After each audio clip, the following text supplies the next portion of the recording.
incredibly strong presentations, but of course, Flavio and me, we go a long way back, and we've been in touch a lot. And so basically, I will keep it very short. I just want to pick up on the one of the key themes that we heard in the last presentation, but also before, about operational intelligence. I think that's one of the key phrases when we talk about Internet of Things, operational intelligence. This year was a special IoT day, as we focused on Corona and the COVID and the virus that keeps us all at home at the moment. Robbie. Yeah. Sorry to interrupt you, but you can share your window. Okay. Your yes. Yes. Let me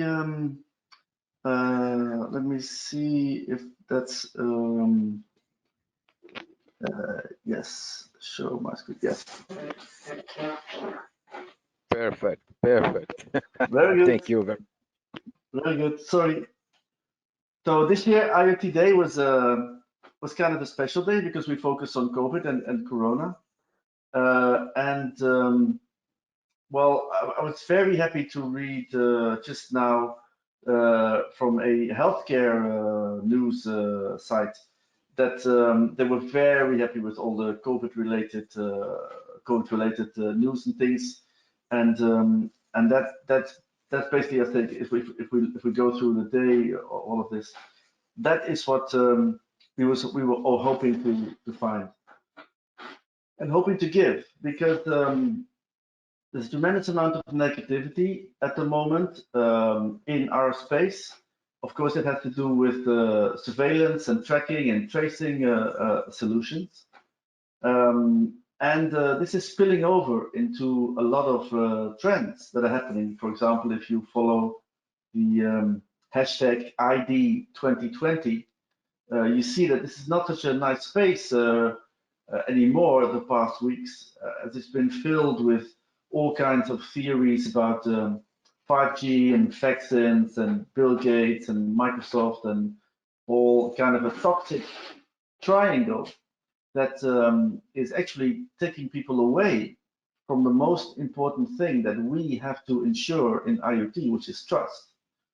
We have to build a trustworthy environment, and we can, but that's why basically I set up the IoT Day 10 years ago, to get conversations going across the planet, to build a kind of a realistic middle. So on the one hand, we have the scare and the hype and the security and the hacks and everything, and this is just installing negative ideas and fear of people in all of this connectivity that we want to bring. On the other hand, we have the transhumanists and the singularity people and all the people who like to hug the robots and sort of like and bring it on, and it's also not helpful. So these two extremes are not helpful. So we want to build, and that's why I set up Council in 2009 and the IoT Day in 2010, to facilitate talks and discussions among a very loose network of people, which is now happening and successful, to build a kind of realistic middle. And for me, the realistic middle is very simple.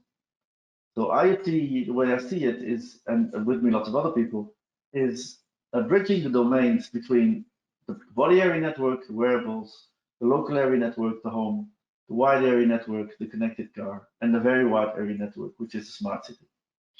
So, and in these spaces, we've done a lot of work in the past 50, 60 years, because basically there's a lot of people here that are very knowledgeable, much more knowledgeable than me, and they know that that IoT was basic automation in the 50s, pervasive computing in the 70s, ubiquitous computing in the 90s, ambient intelligence in 2000.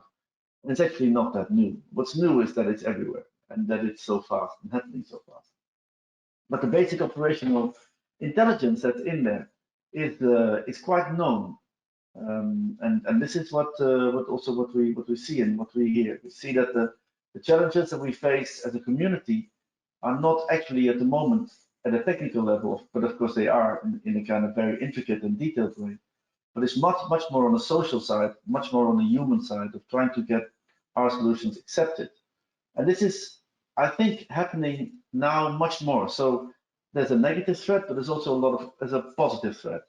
And people are beginning to see this positive threat in different ways. And one of the most important things that is happening, I think, is that we as a community of engineers and scientists, coders and hackers and makers, are showing that the solutions that we want to see in the domains, in the wearables, in the home, in the car, in the city, we also want to see them at the level of politics.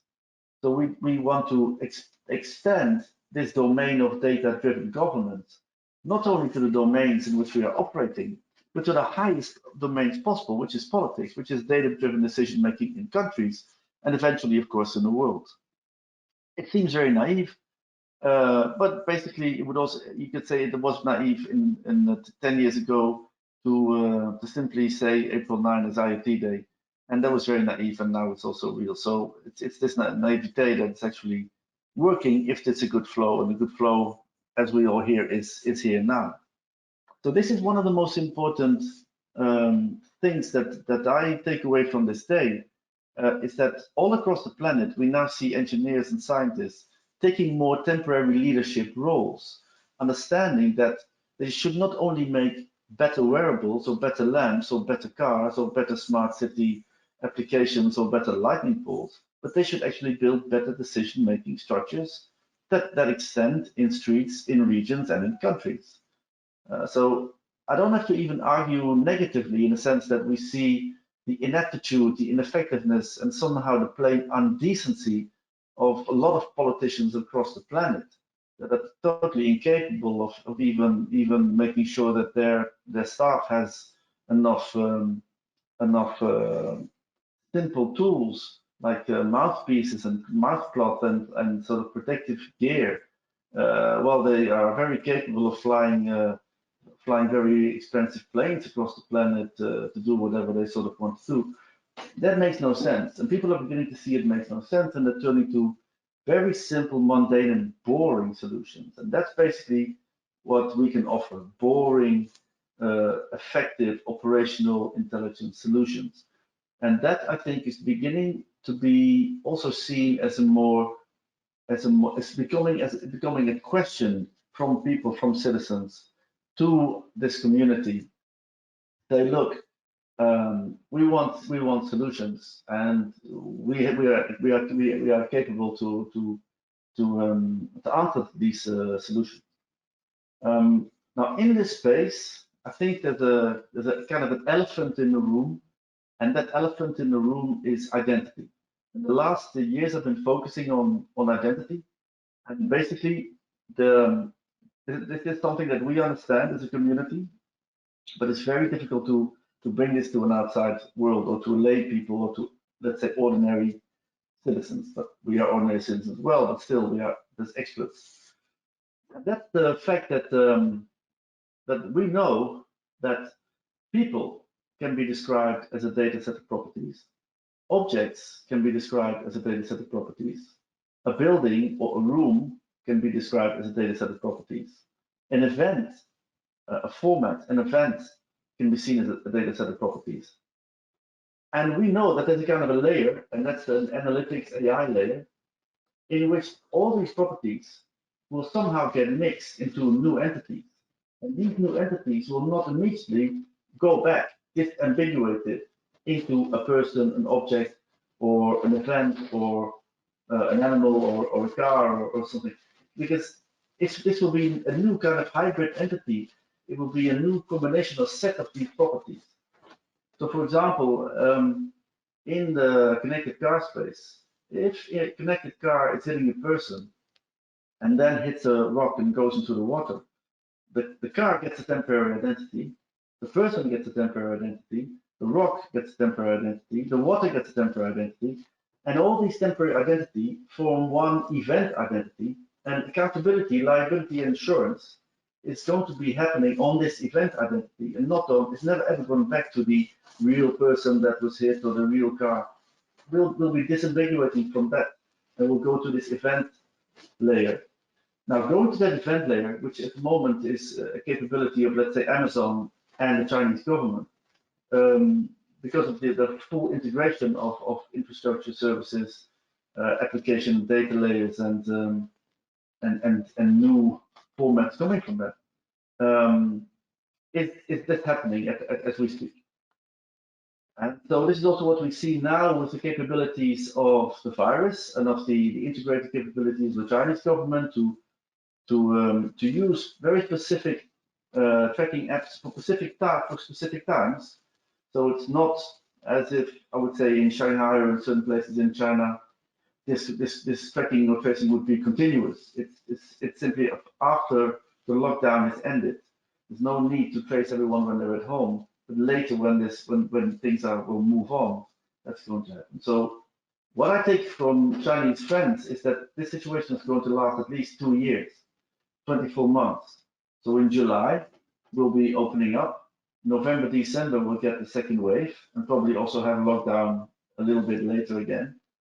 So the things that we are now with friends developing is not specifically for this moment in the crisis, but actually for the post-corona sort of period. And this post-corona period will be quite serious because it's clear that none of us will ever be flying again in an airplane without having some kind of an immunity test. So whenever this has happened in August, you will not be able to take a flight anywhere without showing some kind of health ID or health status, because it simply is unacceptable for the airliner that's been grounded now to have people on the flight that are that can actually be harmful to other people. So but that's not all. Probably maybe this kind of health status or health ID things will go to work, or they may even go to rationing, or they may go to prioritizing medical care. So what we see happening is a huge amount of predictive capabilities that are going to be ported to this health ID. And this is a very new ontology. And one of the most important things is going to happen there, of course, is dynamic pricing, which is already happening to us because we all pay different prices whatever we buy online, because our identity is in the hands of a few providers. And this is something that we are thinking about and say this is the key. The key is that if we do not come with new notions of identity, new forms of identity, then the proactive capabilities of governments and companies are simply beyond anything that we as citizens, as simple citizens, can allow them to have. So that's basically unacceptable. So the first step that we need to do is go to self-sovereign identity. And this is a concept that's been around for about a decade or more. And it is also feasible now. So self-sovereign identities are being tested. It's kind of, it's always a little bit in the DLT, it's in the ledger space, in the blockchain environment. But that's step one. That's a step that we want to take. So we want to go to the self-sovereign identity, and we want to have citizens have a private key, private identity. And then, of course, there'll be some credentials from governments, from companies, and that's all fine. But the basic new form of identity should be that I, as a citizen, I have everything in my hands that I need to be identifying myself, validating, authenticating, signing. So all these capabilities should be in my hands. And of course, for the people who will not be able to do that quickly, there'll be custodians, and we'll see a lot of custodian business happening around there, where we see people transferring this ownership to particular custodians who will work sort of for them.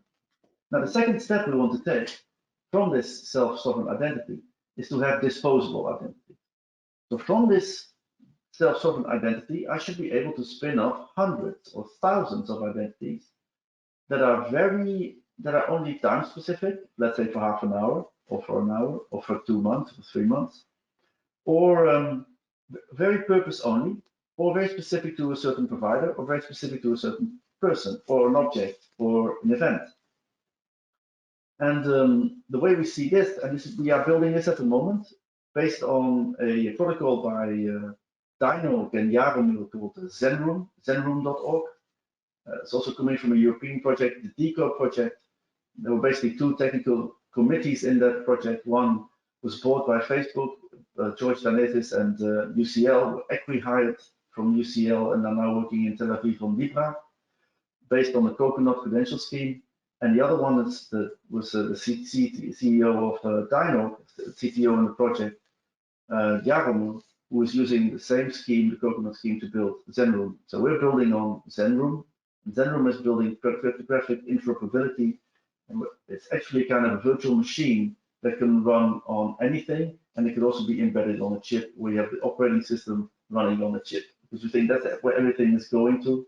We see Microsoft doing it in the cloud space, and we see that the whole security field is becoming so important that security will be embedded in the chip at the very little layer of silicon. So, for example, we also know that the Estonian e-card has some kind of hardware protection, where they're actually running some kind of electricity to every chip. Every chip then behaves slightly differently, gets a unique profile, and that unique profile is also then a kind of a sign, so that every unique Estonian ID chip has a unique signature. So all of these things, even hardware, silicon security, we think is going to happen on the chip, and so probably running such a virtual machine on the chip is one of the logical things to do. And our objective then is to build a triangle between the virtual machine running in your phone on the chip, the virtual machine running in a router, and DYOI also has its own router called DAOs.eu, where we take over the DHCP and get your full accessibility to whatever is happening in your alarm space. And then, of course, in a smart lamp or in a smart car, we should run the same chip. And so if I get this triangle between the application, my phone, and the router, I have a provable computing environment. And inside that provable computing environment, I can attribute any person or any object. I can onboard any person or any object attribute-based only. There's no need for this environment to know at all times who am I or what am I. For example, if I have a contract with an energy company in my home, I can make a smart contract that ties it to a certain registry of where I don't know, but basically the company has no need to know who I am. They just need to know that I can pay, and so I should provide them with a credential that I can pay, and that's it. So these are the things that we need. Now, why do we need them? So we're going into this IoT world now, and this COVID has drastically short-circuited IoT in good ways. Everybody sees now remote is the key. Everybody sees security is the key. Everybody sees IoT, the data-driven governance is key. That's fantastic. But these governments and these companies, in certain places in Europe, we have state of emergency, which means that in Spain, Telefonica and Google are just running everything through their systems without any form of basic privacy, because they've even sort of set aside the GDPR, sort of like our European law. So basically what we're doing with our proposal is to hard code the GDPR. So we're fully 100% GDPR compliant. GDPR speaks about data minimization, speaks about the right to be forgotten, speaks about purpose only, speaks about very specific use of data. And all of these things we're embedding cryptographically in a mobile SDK that we're building, and we should hope to have in about 2 months. And so in about 2 months, we hope to come out with this SDK that you can find more information about if you go to disposableidentities.eu, which is not open yet. It will be open in a few days. But if you Google disposable identity, you find a GitHub. Let me find the GitHub. I'm sorry, I'm just talking here. So the GitHub, Git. Hello, Robbie. This is Flavio. Yeah, if you are sharing your slides, we are not seeing your slides. Just to let you know. No, I wasn't really sharing slides. I was just talking. All right. Okay. Basically, just to double check. Yes, that's good. So basically, this is the Telegram group that we are convening in at the moment. You can find this Telegram group from the GitHub that you can find here. So I think if you Google GitHub disposable identities, basically you'll find it. And here you find the whole the use cases, the description, what we're building, the reason why we're doing this. That we were contacted by friends in China that this was a very good way deal with the crisis, but there was always also some real concern about the privacy of these applications. So basically, here you see the technology that we're using, this Zenroom VM. Now, to conclude, I think the situation is we have a crossroads. So if we allow companies and governments to now run quick fixes with surveillance and tracking and tracing applications, people will move away from our space. That's very, very sad. So all the trust that we try to bring to this space will be gone if people only look at their smartphones as apps in which they're being traced and tracked. And so we must come with alternative privacy by design solutions, and we must also try to reason with policymakers and with big companies that building the kind of solutions that we try to build, where we give citizens agency to decide much more, to have much more agency over what's happening in their phones and what's happening in their applications, and offer them ways like, yes, I want to be tracked and traced for this time, for this period, in this city, in this, and yes, you can use all my my data for that. And I think most people will happily do that if they have the idea that there is some kind of an agency and there is also some kind of an end to this. So that's basically what we are working on. Trying to focus on these disposable identities that also will have a lot of good use in the IoT space, where you can think about disposable identities for cars and traffic management, disposable identities for warehouse management. So that's the kind of things that we are doing.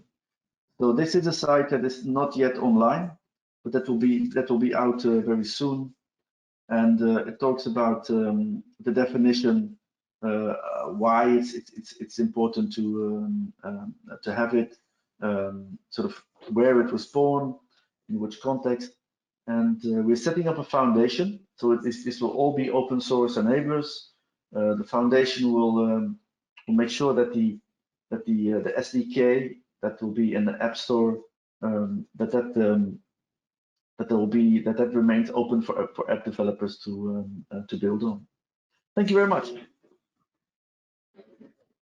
Okay, Rob, thanks.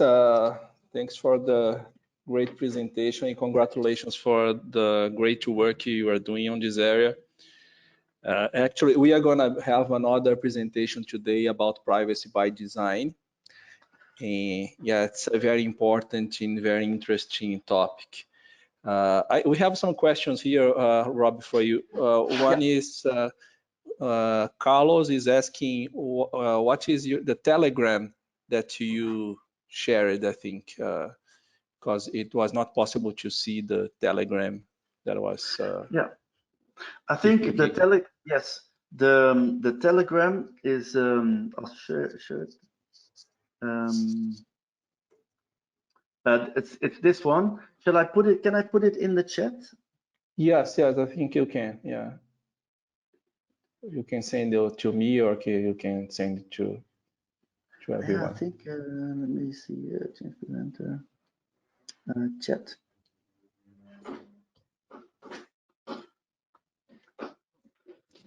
I put it in the chat. Okay, good. I will share with everybody. And there is a second question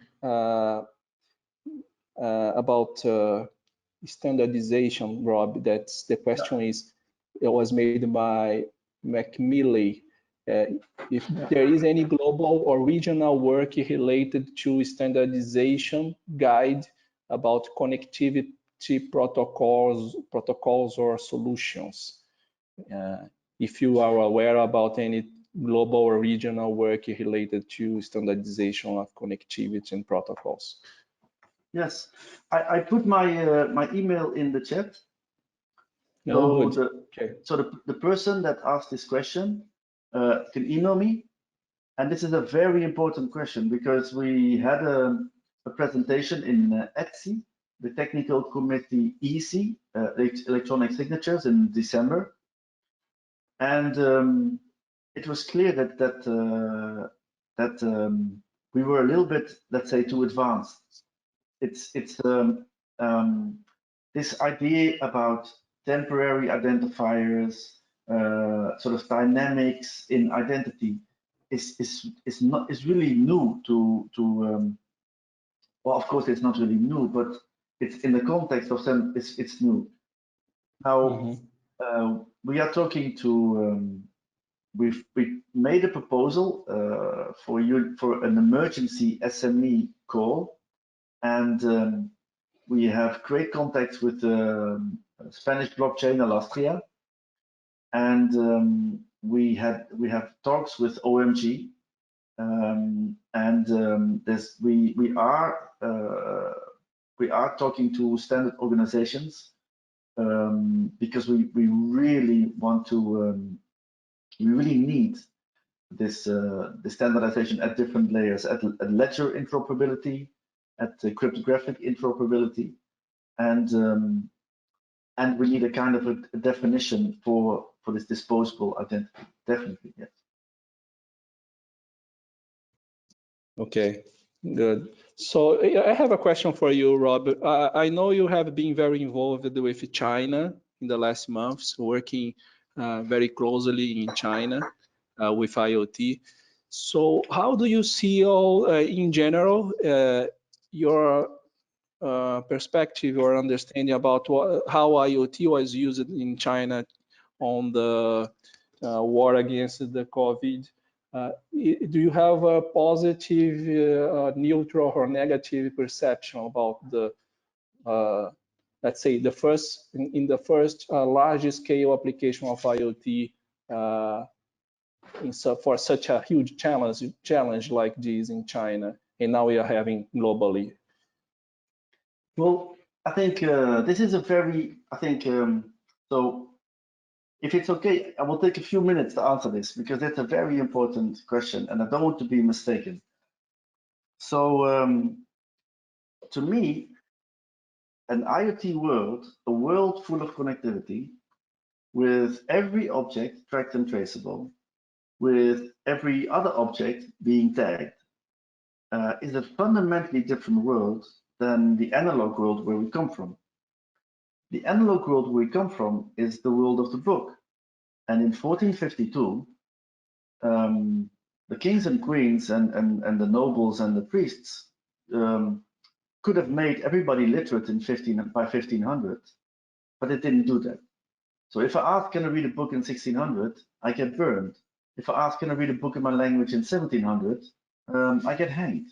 If I ask, can I read a book in my language in 18 or 1900, I go to jail probably because I'm either a communist or an anarchist. So, so all the tools, all the institutions, representative democracy, all these things, outsourcing my vote to one person every 4 years. Imagine having a connected car with a 1 in 4 year input. That makes no sense to me. Or imagine having any type of IoT industrial installation getting a 1-time 4 year input. That's how my vote is now going to a 1-time 4 year input to some party, and then it ends up with people I don't know, and they're sort of running the show. I mean, that's insane. So the Chinese situation, to me, running the country like a platform, having engineers, having a cybernetics, which goes also down to cybersyn in Chile, that was happening in the 70s in Chile already. So I would say the Chinese situation was already thought of by Stefan Beer and his cybersyn team in Chile with Allende in the 70s. It makes much more sense in an Internet of Things world. Sort of these so-called democratic tools, this so-called voting for politicians, makes totally no sense in a data-driven governance or society. So I always thought that the Chinese situation where the last Chinese government had 9 engineers out of 12 top politicians were running the country like a platform. They had to do it negatively, of course, closing down the internet at the border and doing deep packet inspection. That's how they built their bubble. So that's not the right way to do it, and they know that, of course. But this is how it began. So the infrastructure is theirs, the spectrum management is theirs, the application is theirs. Now the trouble, of course, there is that the engineers, and we all know this because I'm slightly autistic and obsessive compulsive myself. We're all obsessive compulsive, and we all want perfect systems, and so we should not be the bosses of our own systems totally all the time. We should have teams putting us in guard after, because otherwise we just go on and on and on. We have to sort of stop. So I'm also a time master in Shanghai, and I'm also very much have lots of friends in Wuxi, in the IoT capital of China, and I was always saying and thinking, if the Chinese would open up much more layers in their applications, and if they would give up this control over data, and if they would give up censorship over certain data in terms of, because who cares if you own the infrastructure in the system? Who cares what people say, basically? It's not really relevant. Of course, be careful in saying this, but sort of, so now there's this crisis, and all the tools that they need, they have. And they are the only sort of country that was able to manage this the way they are able to manage it, because everything was ready. And the persons I speak to in China, they know perfectly well that this kind of a top-down, all-seeing eye Mordor situation is not sustainable, and young people will not stand for it. So these kinds of very severe tracking and tracing apps that are now functional, they're functional for a specific moment in time.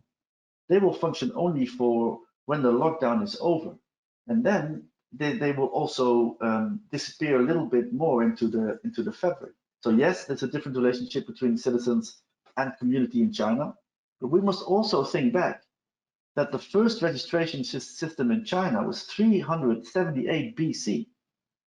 That was the first emperor installing the registration system of people. In Europe, this is 1800 with Napoleon and his code. So the Chinese have a 2,000-year advantage as people are thinking in terms of this registration system. Mm-hmm.